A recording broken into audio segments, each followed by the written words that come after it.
Welcome, everyone. Welcome to another edition of Remixing Politics and Culture with me, your host, Pam. I am a public relations and marketing professional with a passion for social justice, voter advocacy, and culture. And tonight, we're going to have a very interesting conversation with just 9 days left. 9 days. Everybody say 9 days. 9 days. And this week's conversation is entitled "Disinformation, Qualifications, and Lawlessness in Politics 2024." And I tell you, I don't know quite what to think about these next 9 days.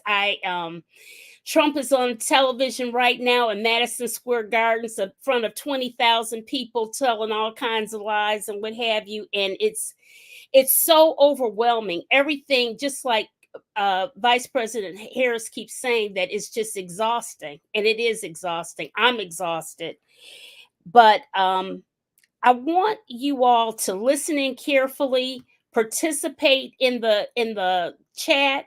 I want you to share the video, because in these 9 days, if we can change somebody's mind, if we can get them motivated to vote, if we can do anything to change the course or, further our cause, we need to do that. Okay? All right. So let me bring up our guests. Our guests tonight, they're all some very savvy women, very staunch politicos, and they've got a lot to share. So first up, I have Miss Latrice Davis. Latrice is a native New Yorker and serves as a senior court clerk in the Queens County Criminal Court. She is an appointed member on the Queens Community Board 6, and she's very active in her community. She's served on the Aging, Social Services, and Disabilities Committee. Currently, she serves on the Land Use, Housing, and Landmarks Community. Latrice was named the committee chairwoman for those without shelter in April 2022. Latrice is a former reporter and online editor for the Associated Press. Welcome back to the show, Latrice. As always, Pam, thank you for having me.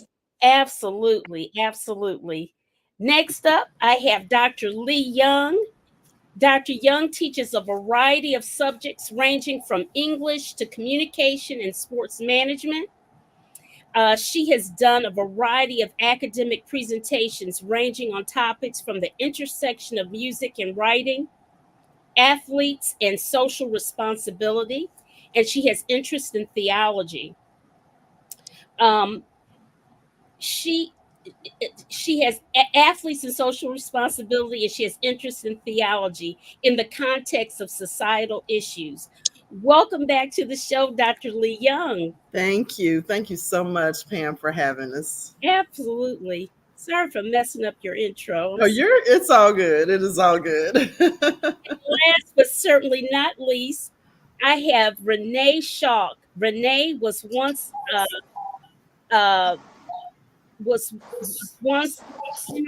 living in the state of Texas when I met her, and she was running for political office there as well. Now she's back home in her native state of New York and loving it. She is a practicing doula and is excited to help limit the number of motherless, Black and brown, and socioeconomically disadvantaged children. Renee's political ambitions are still intact, as she is a staunch Blue Democrat and has been volunteering in New York in various campaigns. Welcome back to the show, Renee. Thank you, Pam, for having me. Of course, it's my pleasure to always be on one of your shows. Thank you. Hey, I appreciate you guys so much. I tell you, I've been gone for just 1 week, and I'm like, oh, Rusty can't read or nothing. Anyways, y'all, let's jump right into it. I think watching Trump before this show was not a good idea because he got me a little upset. with all the lies he was telling. So let's start on this disinformation business, okay? And we're just having a free flowing conversation. And those of you in the chat or people listening, feel free to chime in or whatever. We keep hearing about black men, black men, black men. They're not down for Kamala. They're not doing this. They're not doing that. And yet, statistically, it shows that they are voting. They're voting for her. Majority of them are voting for her. Everybody's not going to be, we're not a monolith as black people, or as women, or any particular group. So what do you think that's all about, that constant talk about black men? What's that about? I would like to offer a theory on that. Every now and then I still log on to Twitter. I don't call it X, I call it Twitter. And I did see Le'Veon Bell. He's a former NFL player, and he had on a T-shirt that said Trump or the Tramp. Oh my God. So I think that's one possibility as to why black people think black men are skeptical in terms of supporting Harris, because when you see former athlete and Antonio Brown, it was him and Antonio Brown, and if they're wearing T-shirts stating that, and you hear them bring up Willie Brown, then yeah, people again, they think we're a monolith. So they think, oh, well, all black men must feel that way. I can't say that they do, but that's one possibility as to where that skepticism is coming from. Okay. Who was going to say something? Was it Julie? Renee. Yeah, I honestly don't believe it. I don't believe the hype. Mainstream media polling is just not accurate. As a person who studied sociology in college, my understanding is that, and statistics was part of what I had to learn. Polls and statistics can be manipulated depending on how you ask the question, depending on the methodology that you use, depending on the samples pool that you use. So I tell people all the time who are panicking and want to jump off the cliff, don't look at the polls. You cannot read the polls. The only poll that matters is the one after we vote. Then you can get an idea where people are and where they were. I don't believe that black men are going to vote in lower numbers, and if they did, they're not going to be the ones that's going to be the cause of a loss. There are more white men who have left the Democratic Party to vote for Trump because of Kamala being at the top of the ticket. So, oh, really? Yes. Oh, Kamala does not have the same number of white men saying that they're going to vote. Now, once again, these are polls, but sometimes polls, if you're very specific about what polls you're asking, they might be a little bit more accurate. They're saying they will not vote for a woman. So the misogyny is not necessarily with black men, if that's what people are thinking. It's with white men, more so. So I would beg to differ that she's going to lose a lot of black men voting for Trump. They might sit home, some might sit home, but I don't see them gravitating towards Trump.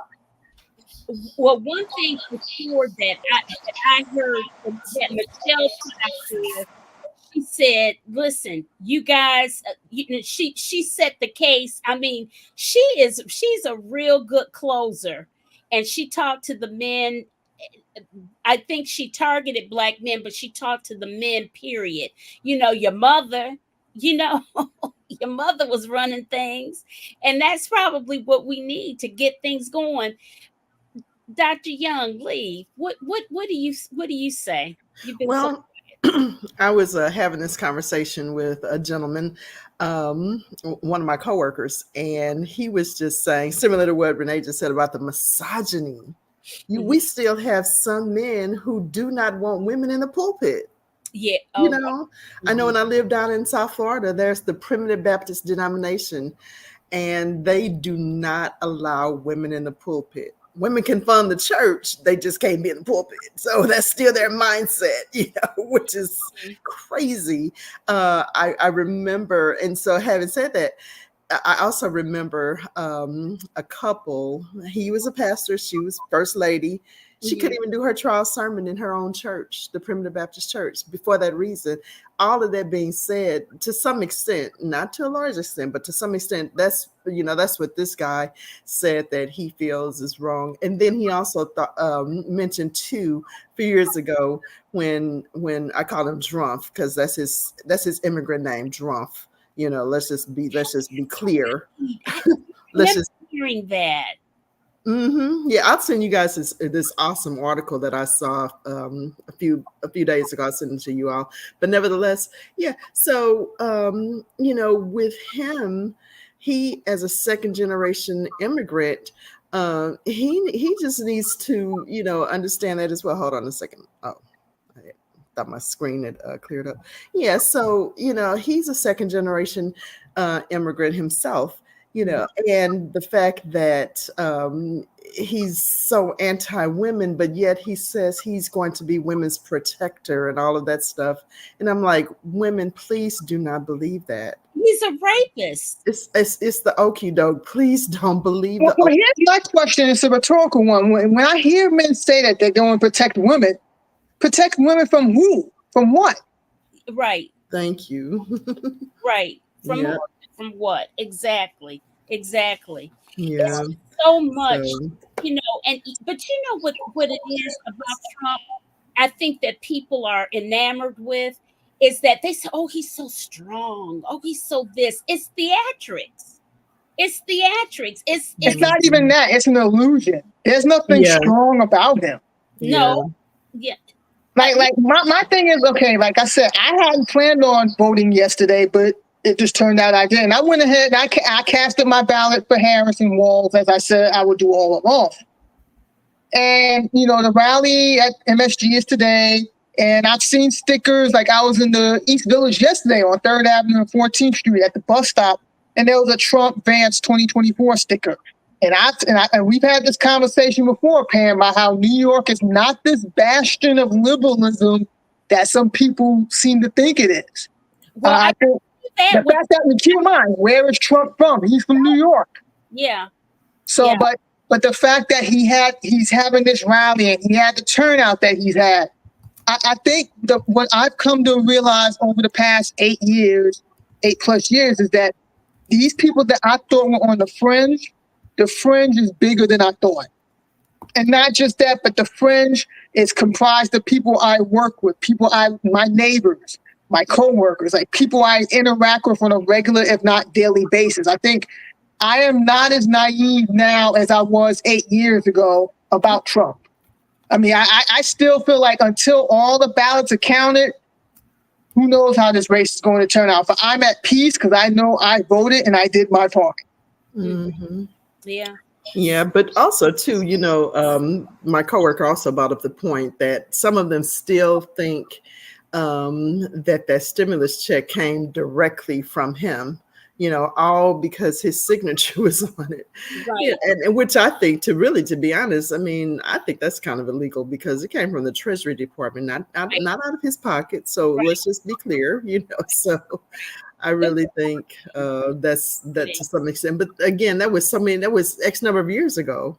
Right. And essentially that it from that time that they got it, they're giving him kudos over what essentially pans out to be 75 cents a day for that. I saw that on one of you guys' pages, I believe. A guy did a clip about that, but which is so sad. But the thing is, what have they done for themselves? That's the thing. And it's not to say I'm definitely, let me be honest, I'm not bashing anybody, but that's why I'm so pro, go to the military after you graduate from high school, go to college, do something. Don't rely on, or otherwise one is just setting oneself up to believe, and somebody like him is going to come along and be a savior, and I think that's why he likes the poorly educated people, because he can pull the wool over their eyes. And it's really frightening at how ignorant so many people are That just drives me bananas. We gotta, Renee. Before we go to you, I want to talk about Zachary's comment. He talked to a black man today, and obviously Zachary is a black man, and he said it was supporting Cornel West. Which, if you vote for a third party candidate at this late date or period, it's really throwing your vote away. Mm-hmm. Vote for the other side. When I asked him which of his policies, which of Cornel West's policies would benefit him most, he told me I was trying to shame him and it showed my ignorance. Please, Zach, you showed him how ignorant he was. I mean, okay, please. Yeah. Well, that goes back to AOC's comment, I think earlier this week when she stated, with all due respect to Jill Stein, it's good that you are talking about climate change, but to do it every 4 years, that's and put herself on the ballot every 4 years, that's truly, just like you just said, throwing a vote away. Well, but here's my question regarding Jill Stein, and it's no disrespect to her or any other third-party candidate that's out there. Exactly. But, like, running for office costs money. Mm-hmm. So who is financing her campaign? Who is financing Cornel West's campaign? Where is the money coming from? Because running for office, even local office, from my own observations on the community board, is not cheap. You need money to pull this off. So I want to know who's bankrolling them. Jill Stein, and what their motivation is. Jill Stein is a plant. Jill Stein was somebody who was Jill Stein was a plant. She was somebody who was sitting with what's that, Mike Flynn? And all of them. She was also having dinner with Putin too. Let's be honest. Not too many.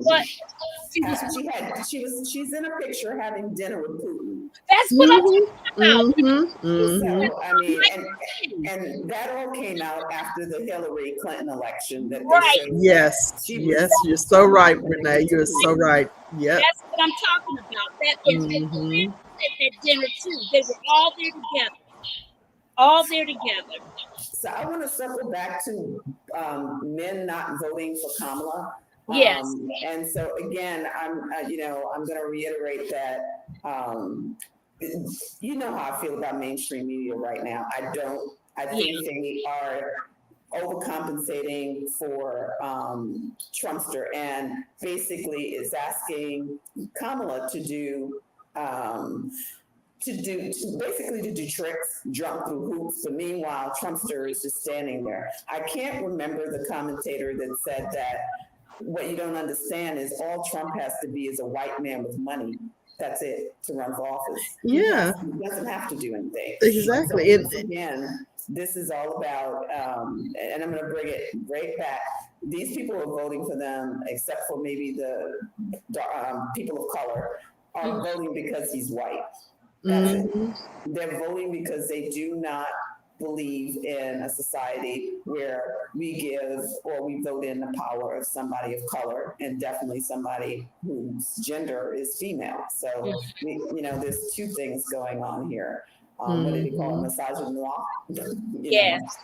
So that's so true. That's what Michelle was alluding to last night. She has to jump. She said, "Y'all," and this is how she phrased it. "Y'all forgive me," but she has to jump through this hurdle, this hurdle, this hurdle. She is as I saw in one group, she's the only one who's ever been disqualified. Yes. She has the experience on the legislative, judicial, and the executive level. Yes. And of course, some young Black men are upset because of how she was doing her job of putting people in jail for, various offenses in California, but that was her job, she was just doing her job. But then the other side of it is this: if they would only do their research, she also created programs that, if they were low-level offenses, to reduce their recidivism rate. Right. So again, as I just saw someone just post, the lack of knowledge. If they did their research, they would know that. That's right. That was Delta Girl. Delta girl. Yeah. Mhm. Yeah. Mhm. They should Yeah. take a page from D.L. Hughley. He had to apologize. He apologized on He did. stage. And I went to see DL, and he did. And every show he apologizes, and he says this whole thing about God. He's a real man. He's a real Mhm. Mhm. Yeah, he sure real. did. But let's be honest too, that people know and don't care. They don't care. We got to remember that most of these people who are staunch Trump voters are those who will be willing to go and vote for him this time, are not voting for him for policies or qualifications or anything like that. They're voting for him for other reasons, and it's probably cultural. That goes for some of the men that left Biden and instead of going over to Harris. It is what I don't like about this race. It's not a normal race. It's not. We don't have two normal candidates. We don't have two qualified candidates. We only have one. But we keep pretending like we're dealing with a normal election, a normal candidate. But see, here's the thing, Renee. You can make that same argument for 2020 as well as 2016. Oh yeah, for sure. Exactly. Again, like I was naive. Like I underestimated Trump until it was too late. And I own even though I voted for Hillary in 2016, I didn't take Trump seriously until the day after the election when it sunk in that he won. But I think we learned our lesson in 2020, and that's why we got the White House back. And I'm going to say this, Kamala is going to win. It's just about by how much. Because what also happened with the shifting is the white women that were supporting Trump, they're pissed. They are done livid. So they will be voting for Kamala, whether they're, if they. I hope you're right. I pray they're right. The white women are the largest voting bloc. They're the biggest voting bloc. Listen, let me say this. Okay. Clyde Allen, that is my cousin, and I see that he's backstage, and it says that your devices aren't connected, Clyde. So I just want you to know I see you, but you're not connected. Okay, just so you know, I see you. All right, let me see what Zach says. The Republican Party has propped up Cornel West to siphon out black voters. Yes, that's what that's about. You guys, Shoei Howie, she is in the state of Michigan, and she's in a very red area in the state of Michigan, and she's been having fights over yard signs and everything. So she's always got something to say. So somebody in one of the groups, the other groups that I'm in, they said that somebody took one of their yard signs out for Harris Wall, so that she fixed them. She said she put another sign with all this glitter on it. So I was like, good for her. Yeah, the Daily Show did a nice skit on it. If anybody wants to look it up about yard sign and how Democrats fight over yard signs versus how Republicans fight over yard signs. It's pretty funny. I love to see that. I'll try to share it with you guys.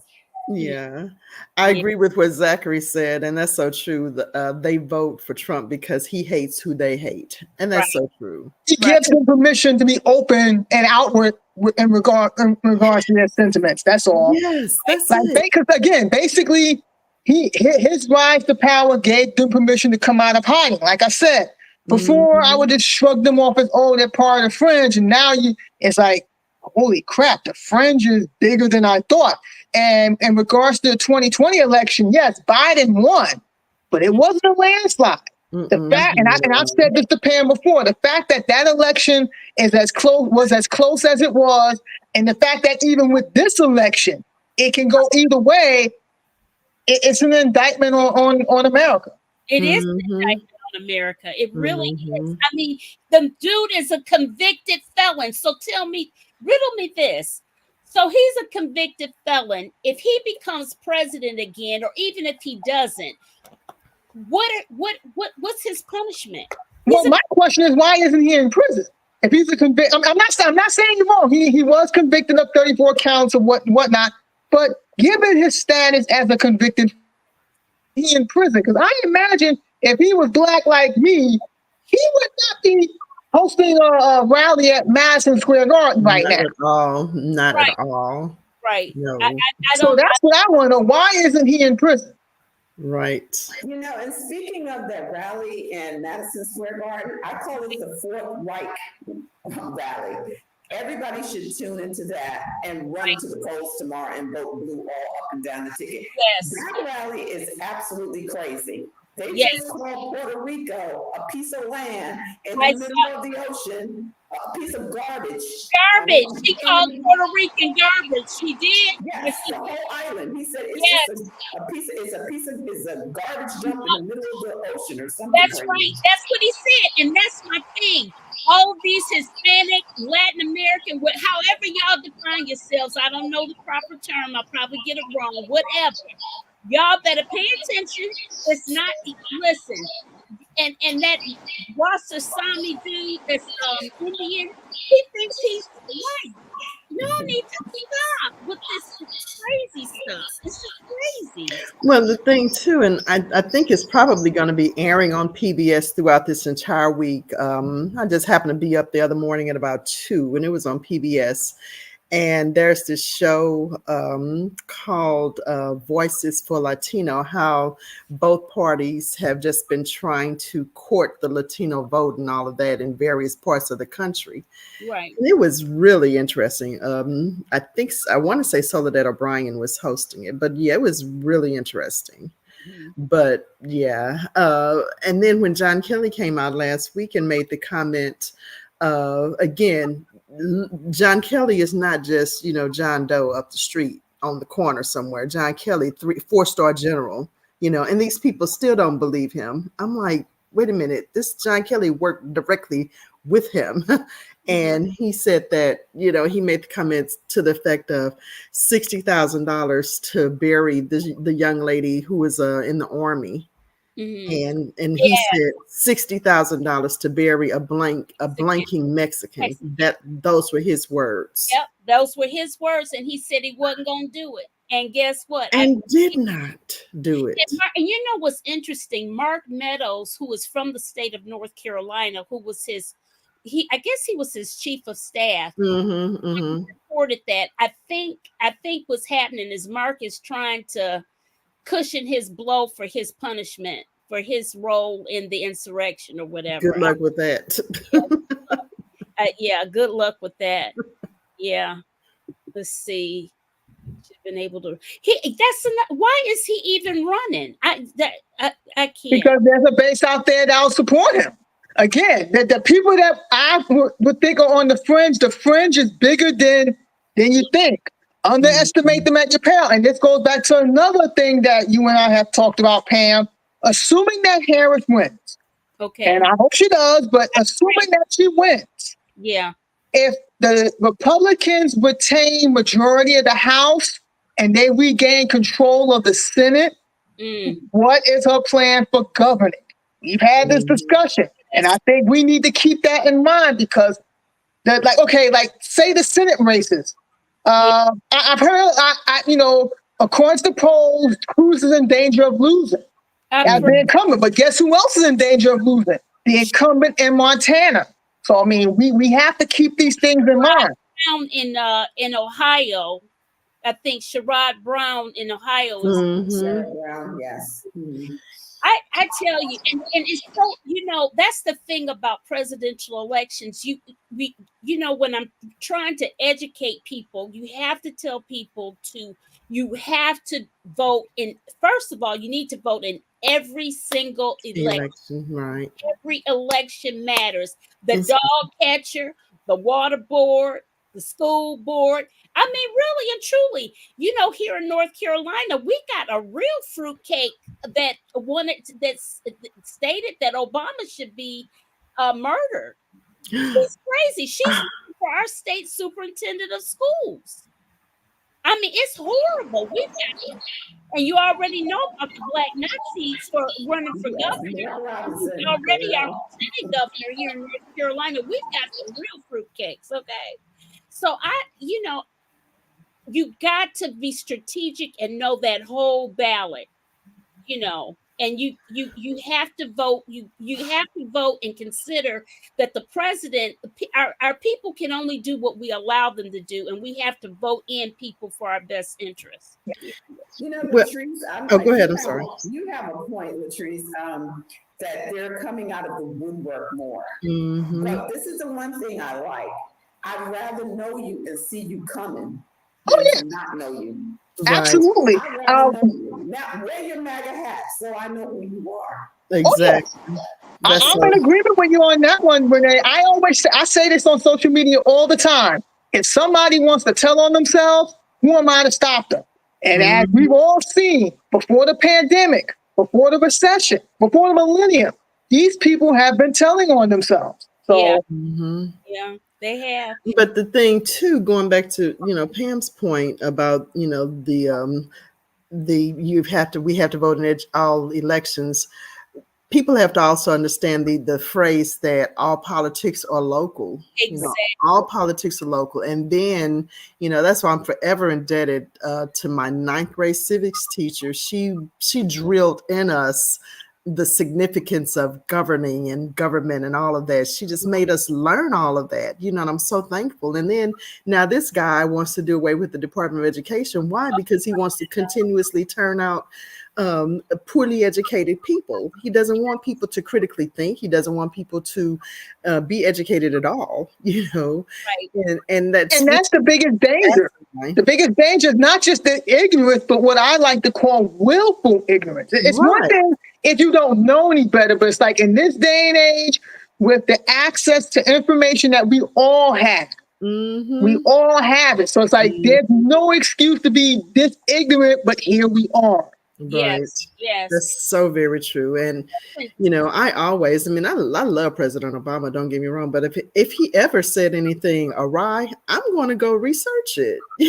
I'm going to go research whoever is in front of us saying this, and what have you. I'm just going to. You have to. I mean, think back to 2008. And I remember this because I was out of work at the time.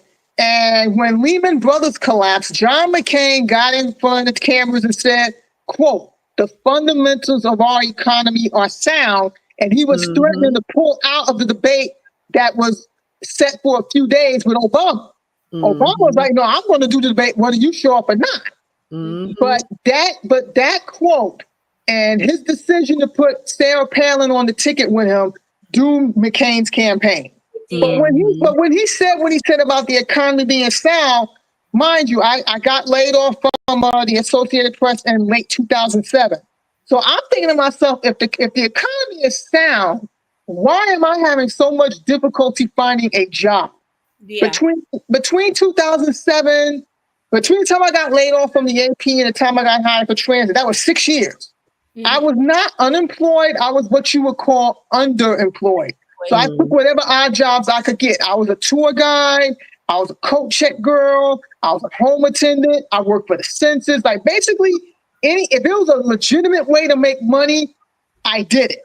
And I wasn't doing those things because I wanted to. I was doing those things, piecing together multiple jobs because at one point, a lot of jobs would not hire you full time. And if they gave you part-time work, they made sure that not give you more than 20 hours a week, because then, hey, that meant you're full-time and you're eligible for benefits. So again, I had to piece things together. And it's like, okay, if the economy is sound, I shouldn't be going through this. Right. And mind you, it's just myself. Like imagine if I had a child or if I had children or if I had health issues, and, what have you. I mean, this is nobody should have to live this way. Right. And so I knew then that, he wasn't cut out to be POTUS. Right. Listen, we got to get into this issue. Zach, I'm glad you brought this up about the Muslims who are now in Trump in Michigan because he gave them his word he would stop the war. Guys, y'all don't know that the dude will say anything. He's a salesman. Muslim people, he sees them, he can't stand y'all. Well, also, not to cut you off, but think back to when Trump was president. What was his first course of action?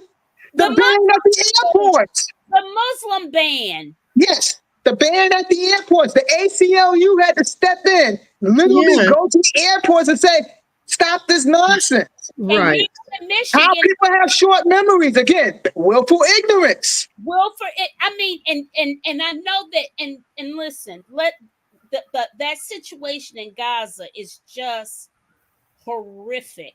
It is genocide, and I'm sick of it. I am absolutely against it because Bibi Netanyahu, he I don't even want to go Well, down. see, the thing is, the other day, what was I listening to? I want to say The Last Word with Lawrence O'Donnell the other night, and he played a little soundbite that he said that Trump told Netanyahu to do whatever he wanted to do.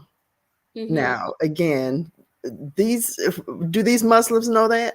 Again, going back to what Latrice said about willful ignorance. Mm-hmm. I guess he thinks that he's going to protect them some kind of way. we got to get them knowing about that. They got to know about it, Zach. Y'all got to do something in Michigan to get them knowing. And she, like I said, she's in Michigan too. Yeah, if you diss the D, you dissing all of Michigan. And y'all know he stayed on that podcast for 3 hours and was late, and the people were out cold and all that. Traverse City, right now in Michigan, it can get cold. This time of year. Yeah, let's see. While we're waiting, I want to circle on to education. Yes. You have to remember that the GOP, the Republicans, are being very strategic. If you notice, they're attacking the educational system because they want to keep the population down. They've done a good job dismantling the public school system years ago, which resulted in uneducated people in this country. We're for educated women. We're savvy, smart, whatever. We do research. We know how to research. We know how to go find things. That's too much work for some people. Some people, it's too much work. They're intimidated. They don't know where to go find the information. Sometimes if you look at these ballots, it's like there were 6 propositions on my New York City ballot. Oh, yes. 6. And if you don't know how to read them, you might misinterpret them. You might not understand what they're for. You might even know what a proposition is. We need to get civics back into our public school education, start teaching people what the importance of citizenship is, what that means to be a good neighbor, what it means to be a good American, how to maneuver through these systems. It's changed a lot now. It's not the same when our parents, we're not just bubbling with pencils and pens any longer. People don't even know how to use the scanning machine. They Not don't at know all. the process of how to go Not at all. or to look up the ballot, who's on their ballot. And then when they do, they're like, who are these people? It is too much for most citizens to do that extra work. That's why I share, and I'm in so many circles, political circles, so that I can get information out there that's easy to digest, so that people can pass it on to other people who might not have the same strengths and investment in politics like we do. So you share it with other people who can share it with other people. I share it with all my family members, and they can either read it or not. One thing they know about Renee, I'm going to post something about politics, and it's going to be factual. So you either pay attention or you don't. But I'm going to keep throwing it at you. One day you'll get it. And then I close out with, sometimes it's just too much for people to do because of their lives and what they got going on. So what I do is I try to give them easy stuff. Just vote blue all down your ballot. But that's what I was. Let me simple for you. Yeah. Do y'all have voter guides in North Carolina, Pam? Because in New York City, we receive voter guides. We have a voter guide that has the picture of the candidate and all of the factual information. Is bipartisan. But see, here's the other problem I have with trees is that our critical thinking. Critical thinking is not critical anymore. Not young educators. I know these kids. Something's And I was going to say Latrice, you may know how to go get that votes guy, but some people are not going to take that extra step to go get it. I'm sorry, but unless we make it a requirement in school that everybody registers to vote before they graduate, you don't have to vote, but you got to register if you want to graduate to get your diploma. That should be a basic. I agree. It's funny you mentioned that, Renee, because when I was in high school, yeah, you didn't have to register to graduate, but I was born in January, so I registered right after I turned 18 while I was still in school, but was about to graduate.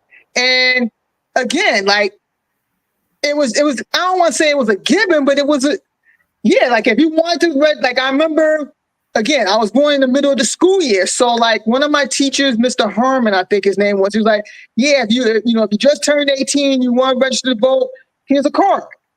Like, it's just like if you want to drive a car, you have to have a license. Mm-hmm. Yeah, you gotta go through a series. If you want to be a citizen That is of the true. United States, you need to register to vote. Period. Point blank. Exactly. This should be mandatory. Yeah, and I know with me, I don't have political conversations in the classroom, but all I will say this: I will just ask the students, have you registered to vote?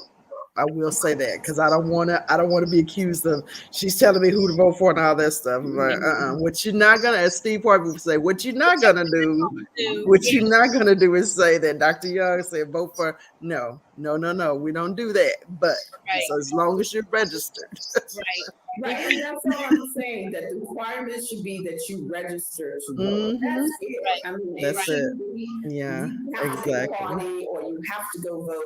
It should be you take civics class. In order to pass civics class, that you understand how the system works, you have to register. Right. Simple. And we have that too here. And you can opt in to vote or not, but at least you register. We ain't got to chase you around the country to convince you to register. I see Latrice's voted. Yeah, I'm holding up my voter guide. Yeah.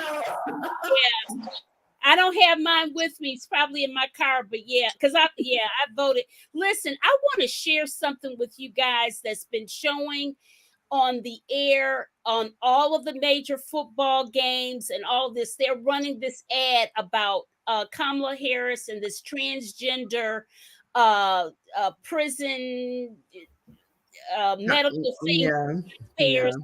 And we got to get the truth out about that. And the Lincoln Project did something on it. And I want to share this with you all. I want it in this video so that you can share this so we can see it. Let's see.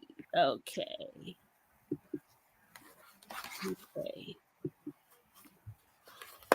Right. All right, here it is.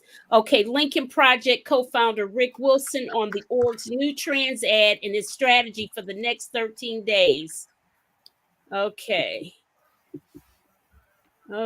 so that doesn't click on. Okay, so it says I watch a lot of football, and that means I've been subjected to a horrendous ad by former President Donald Trump that inexplicably makes transgender prisoners' gender care a campaign issue when it doesn't even rank in the top 50 concerns of voters, at least according to my scorecard. Trump blames this travesty on, quote, on Vice President Kamala Harris.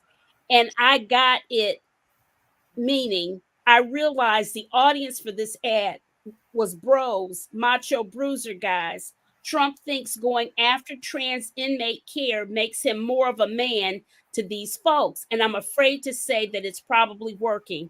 I kept wondering when someone was going to come along and trash this ad.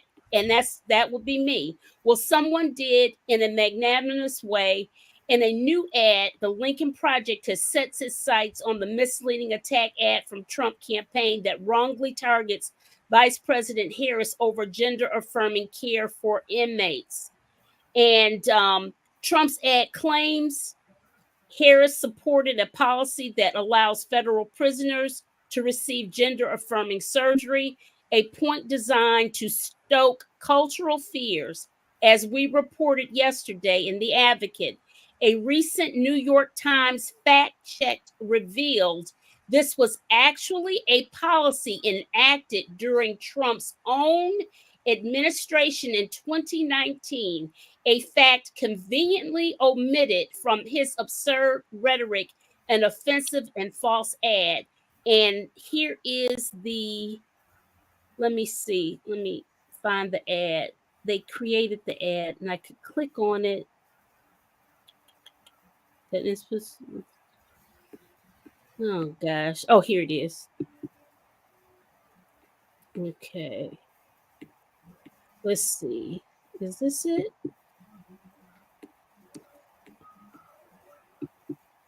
Y'all, I'm trying to do stuff. Trying to play the ad. I thought it was okay.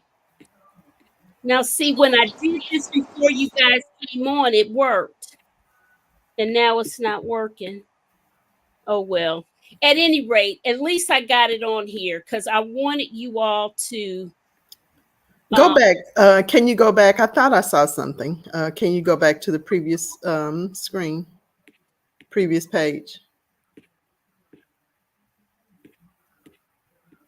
see. This is the problem when they got all these ads on the page as well. It's hard to. And so I was supposed to be able to just click that ad and I saw it before. Okay. At any rate, guys, it's in the Advocate. If you Google it, you'll be able to see this this information. It's in the Advocate. So if you share this video with somebody, you should be able to see it. I want you guys to. Well, I think that's part of their platforms against a good number of Democrats because Howley in Missouri, right across the river from me, he is making that part of his. He's running for the Senate again, and he's making that part of his counterparts or his competition's argument attack against him. You know, that he is for funding trans operations and things like that. So I think that's part of their in certain, let's just say in certain parts of the country. I don't know if it's happening in other parts of the country, but I do know it's happening here in the Senate race, which is crazy, you know, because like these people have children. Why would they want something like that for somebody else's child? You know, that doesn't make any sense at all. Again, critically think. Critically thinking, yeah, just like Trump was telling people that if your kid went to school as a girl and then he comes as a boy, what are you talking? No, somebody clapped back and said, "No, you picked up the wrong child. That's what you did." Exactly. I would like to speak to the point that Terry Allen is making in the comments. Yes. I think young people are definitely motivated to turn out and vote. And I think the motivation is they don't like what they see. They don't like they are like a lot of us, they're concerned, maybe even scared about the direction that the country is taking. And now that they have agency and they have a voice and they have a say in matters, they're going to use that voice. So I think young people are definitely motivated. Yeah.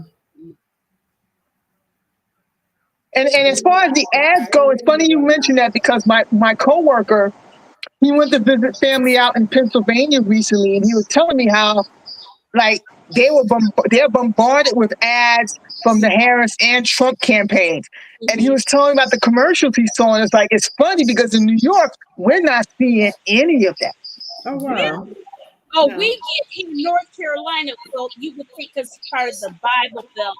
We get, oh my God. Like, these commercials that you're telling us about, we have not, well, I shouldn't say we, but in New York, I haven't seen any of them.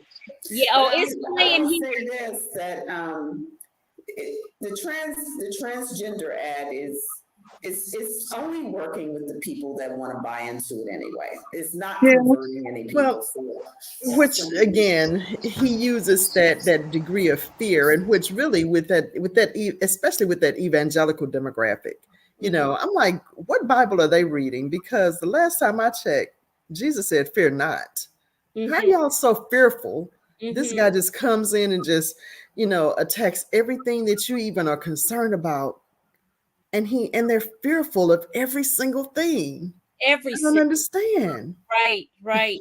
You guys, anybody that I want you guys, wherever you are, to thumbs up the video, and especially if you're on YouTube, and please, wherever you are, share the videos. We just have to do whatever we can to get people motivated to vote. We got to get them to vote. This is one way. Ladies, let's talk about qualifications. Get more into qualifications now. Okay. Yeah. Okay. Who wants to talk about Vice President Kamala Harris's qualifications? Well, again, I have no issue with her resume. I've never had an issue with her resume. Nor have I. Yeah, as I have said, I think we all know that's not the issue anyway. We all know that's not. It's a euphemism. It's code, but the issue is not her resume. Yeah, exactly. It's not. I mean, and quite frankly, I'm sure we all have sat on search committees for various positions, and you look at somebody's resume and everything, and then if the person starts operating erratically, that person is going to get fired. This guy, town hall a few weeks ago, he starts dancing. Come on.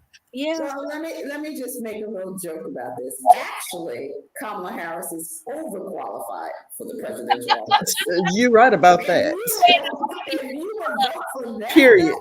She is way too qualified. Let's just say that. But I'd rather have a too qualified than that guy in office. Well, let's just say this, and I'm just going to be as we say, keeping it real. I'm like, I would not want to run for president. You got to be in. Just the other day, she was in the morning. She was in one state. The afternoon, she was in another state. That even I'm like, I can barely drive over to St. Louis for 20 minutes. So you think I'm gonna sit up and be in all of these places? She's got the white women commentators on MSNBC saying Kamala has just made 60 the new 40. And it's only for 20. Yes. I mean, she is doing it. She is doing it. Yeah, I agree with Judy. Judy said that Hillary was overqualified as well. I remember President Obama saying that during the DNC when Hillary was running. He said Hillary was more, because by that time Hillary had been a senator. She had been, of course, First Lady of Arkansas, First Lady of the United States. I mean, was in tune to all of the issues. I mean, again, but it just speaks to the bigger picture. We as women, we have to jump through all of these hoops and hurdles to prove ourselves. Right. And then it may not be enough, because the idea that this election is as close as it is, and as you mentioned, only one of these two presidential candidates are qualified to be in the White House. And it's a no-brainer that the qualified candidate is Harris. Yes. And I want to speak to something, like, given my background in journalism, how two major newspapers made the decision not to endorse. Yeah. The Washington Post and the LA Times. Right. It's their papers. I mean, but I think they're telling on themselves with their decision making. Bezos is telling on himself. Yes. Well, I was listening to Alex. Oh, go ahead. I'm sorry, Renee. That's okay. Thank you. I'm sorry. The board is not happy with that. I mean, what's his name? Capehart, Jonathan Capehart on his show. He's on the board for Washington Post. He sure is. I would be amiss if I did not say this on my show. He basically said, I do not stand with that decision, and I will not keep my opinion in the dark. He is, I mean, journalists are coming out all over the place saying they don't understand this and they're not happy with him, particularly the people on the board. Now, I don't know if I'm ready to give up Amazon yet. I'm going to try. I'm going to try. I know, I was thinking the same thing. I'm like, golly. I don't have a subscription to that, so I'm good for the LA Times. But I mean, Amazon is being a single mom with triplets and stuff. I need them sometimes. But, but the point is that they're not. The journalists are not happy with it. Neither are their boards and their op-ed people. They're just not editorial page people. They're not happy with this. this. So maybe this is staying once Kamala wins and people start, recognizing and coming out and saying what they want to say about them. Maybe that'll affect how they behave in the future. I don't know.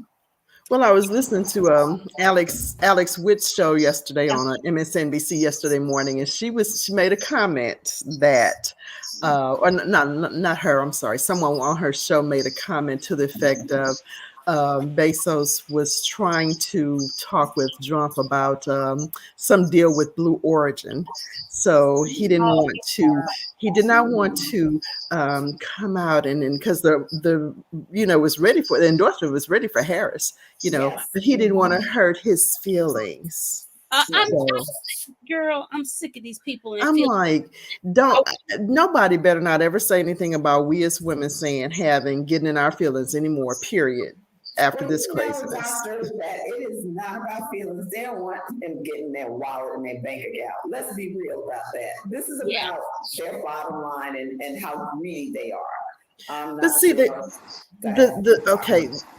Now, with that, the craziness for me, look in Project 2025. He wants that uneducated workforce. He wants that uneducated population. But guess what? That uneducated population is going to have an adverse bottom line on these businesses. They're going to go belly under, if he happens. Well, preferably he won't, but, should he win, they're going to go belly under. Because they're going to be hiring uneducated folk, if they even hire at all. Right. So, it's going to have an adverse impact on their bottom line because nobody's going to be able to afford to buy anything from them or anything. Right. So corporate America needs to really, really take a hard look at why they're supporting him. I want to show you all something on about, as we're talking about qualifications, I got to show you something about why Trump is not qualified. And I want to share this with you, that this marketing executive for The Apprentice, what he said. Hold on. I think I know what you're talking about. Yeah, hold on. Okay. Mark Cuban, yes.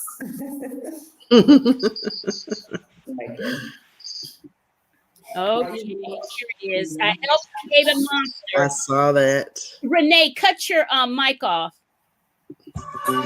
You were in charge of branding. Star, you're fired. You're fired. You're fired. Fired. Thank you. Thank you, Donald Trump. God, I remember that so well. Even the money.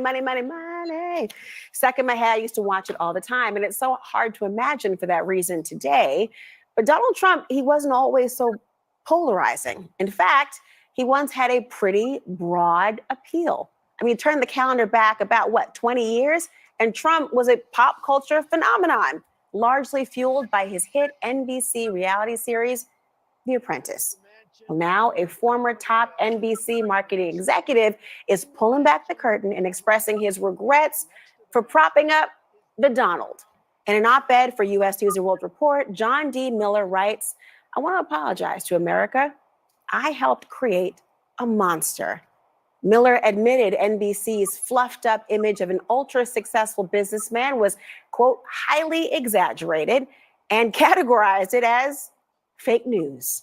He also offered up some behind the scenes details like Trump's alleged pitch to have a black versus white season of The Apprentice. Miller says his first reaction, WTF. Joining me now, the man who wrote that op-ed, former NBC chief marketing officer, John Miller. John, good to see you. The op-ed really thought-provoking. I mean, can you tell us about the Donald Trump you knew back in those Apprentice days and how you spun his image? Well, the conceit of the show was that he would be a successful businessman and that people were trying to do that. The idea was you didn't win a date, you won a career.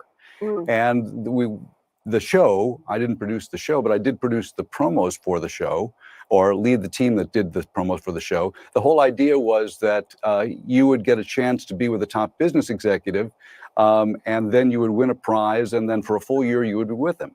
And the thing is that not many CEOs actually had the time or the desire to have somebody that was a reality show star come on and be in their inner circle. Donald Trump had no problem with that. He had the time, he liked the adoration. And so in order to make it successful, we had to make sure that the idea of you were going in for a big businessman. And in truth, he had bankrupt 4 of his businesses and was not all that successful. But in order to make the show a success, we had to make him as successful as we possibly could, and that was the conceit of the show. And when he was just a businessman and it was just a TV show, that was one thing. We were doing it for television. Quite honestly, when you're promoting television, you exaggerate an awful lot of things. As I said in the article, we're making mountains out of molehills all the time. We did that. Sometimes they were good shows, sometimes they were bad shows. But when we marketed them, they were always the best show you had ever seen, until, of course, you had seen it.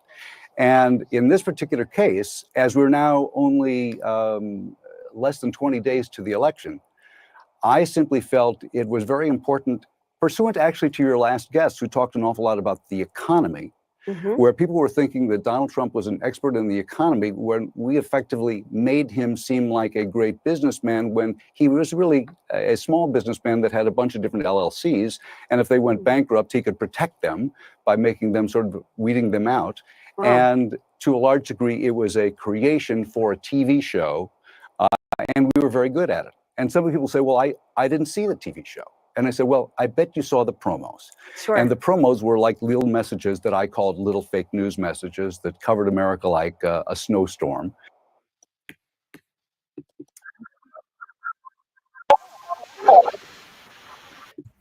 Okay, so I hope that fixes it for some people. It's smoke and mirrors. Well, first of all, I think the OJs, I was making some notes to myself, OJs and Huff and Gamble need to sue him to get their money back for misrepresenting their lyrics. Money, money, money, money. Stop that. They really need to have him now. His tag song now needs to be the Backstabbers, because that's what he does. Backstab people, period. That's what he does. But I had to put that out there. I wanted to put that in this video so that when you all share it with others, they can see some actual factual things that about these candidates on both with both, what people are really, what they're really all about. And he is smoke and mirrors, and tonight in Madison Square Gardens, he talked about how low IQ Kamala was and how she can't talk and think. And all of these things he's saying about her, and she's an attorney. But he's talking about himself. That's right. The projection. Yeah, right. He's talking about himself. I mean, anytime somebody wants to intentionally steal their academic records, I show my students my transcript and let them know, don't let this mess happen to you while you're in college. I show them. I'm proud of my bad grades because I intentionally let them know, do not mess up. That's why. Also, in spite of your bad grades, you overcame that obstacle to graduate, which is the goal. And it's funny you mentioned Trump stealing his academic records and whatnot, because again, most of us have failed a class or two, or maybe got less than a C in a class or two, but we still got our degrees. And the thing is, something like that is very easy to verify in a job search, like whether or not you graduated from such and such an institution. And given how Trump lies so easily about everything, I often wonder, does he really have an Ivy League degree? He got his daddy paid for it. Well, and that I read recently that his sister supposedly did his work for him. I wouldn't be surprised. Not at all. Yeah, Isn't that how that normally goes behind the scenes? Women are doing the heavy lifting but not getting the credit. Yep. And Alan says it right. Yes, Van Jones did say he said yes, he flawless, but he gets to be flawless. Exactly. Yeah, that's so true. So very true. What I love about Kamala Harris and the whole thing that he's calling her out of it, she is driving that man crazy. You can tell, but each rally he does, he etches it up more and more to think that she gonna pop. She be like, I don't care what you say over there. She is driving that man to an early grave. I'm telling you. Well, I don't know if she's driving to an early grave, but I think what it was the Republicans were not prepared for Biden to step aside. Mhm. Correct.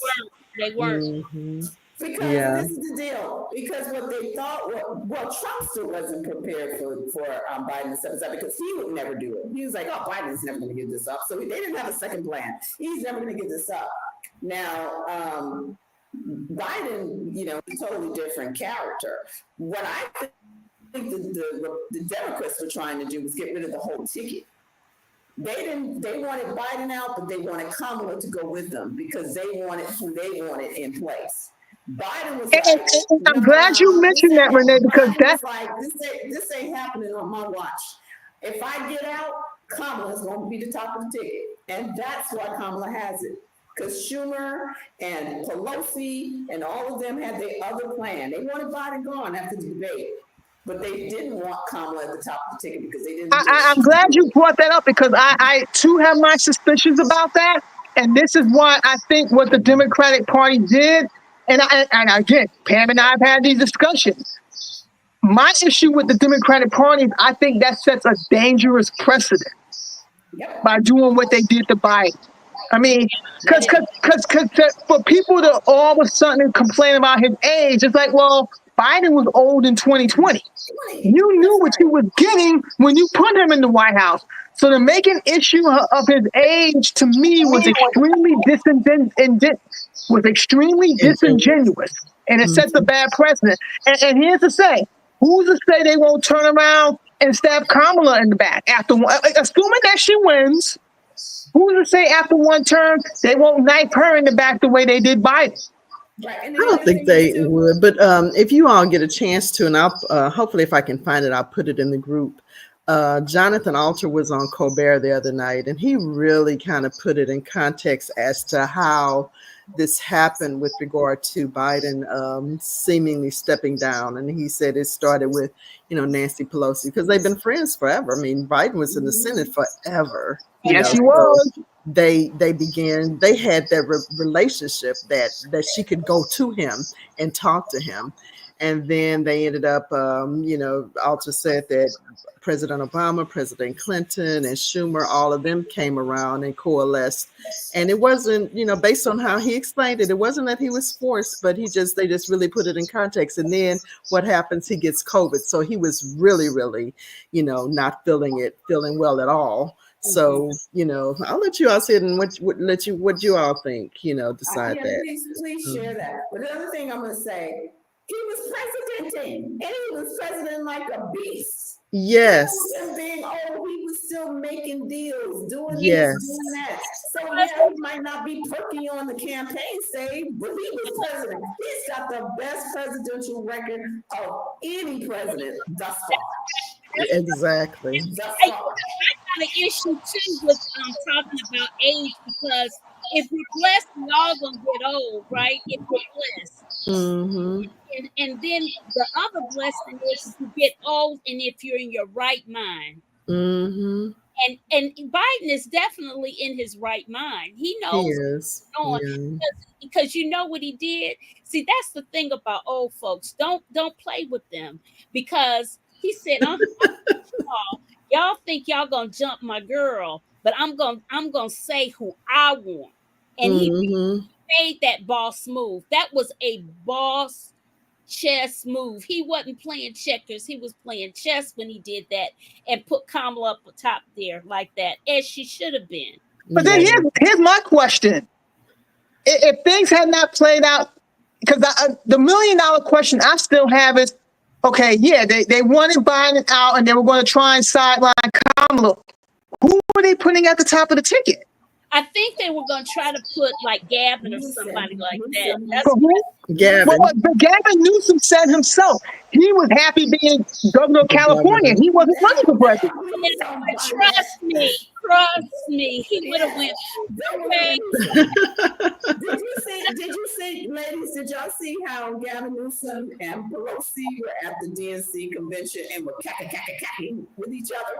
They close as thick as thieves. Yes, they were thinking Gavin Newsom or somebody else, but they were not thinking Kamala Harris. No, I agree with you. I'm not disputing that, but what I'm saying is that Gavin Newsom said he didn't want to be at the top of the ticket. So if you're saying that they wanted to elevate him and he's like, nah, because I got a recall I'm dealing with, who was going to be at the top of the ticket? That's my question.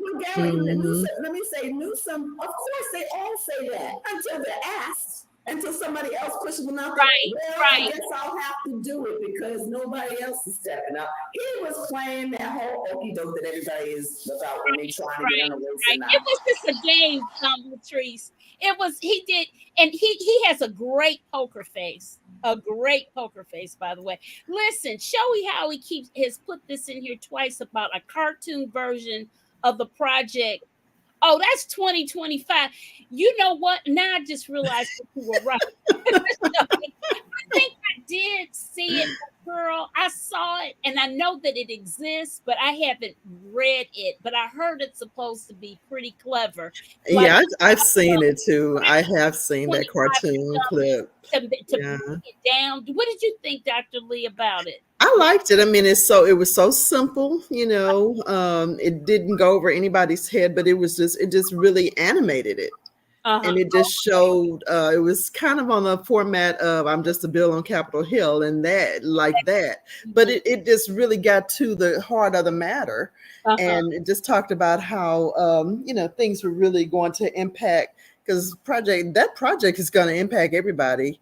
It's already, some of it's already been implemented, the way they've been rolling back all of this money for schools and starving our schools. And and then they were saying that, okay, they claim that this money is for everybody, but the poor people aren't taking advantage of the money. Why? Because they don't have the luxury of the transportation issues of getting their kids across town to these other more treasured or valued schools.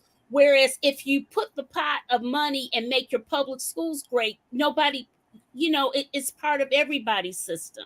Right. It's a great equalizer. We're not going to have a segregated school system again. That's the issue with and also bear in mind our lovely former President Carter is the one who founded our Department of Education. Yes, he did. Okay. Yes. President Carter. Because he wanted it all under that one umbrella. That's so true. That's so true.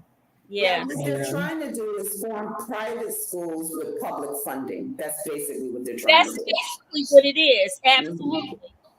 Absolutely. Well, listen, guys, look at us. It's 12 minutes after 9, and we have been here just chatting away. Audience, thank you so much for you. You guys are awesome for your participation. And please share this video. Share. If you're on YouTube, please consider subscribing to my YouTube channel. I'm trying to grow it. YouTube is a beast to grow. It is a beast to grow. And listen, next time we come together, hopefully we'll know that Kamala Harris is our next president of the United States. Well, I did my part. I hope you ladies do the same if you haven't voted already. I did it last Sunday, and I'm still trying to promote this thing. So you'll still see pictures. Yeah. Well, I'm getting ready to go grade my papers, so my students so they can have their material. Okay. See you all. Take care. Have a blessed Congratulations. Good night, everyone. Thank you. Good night, everyone.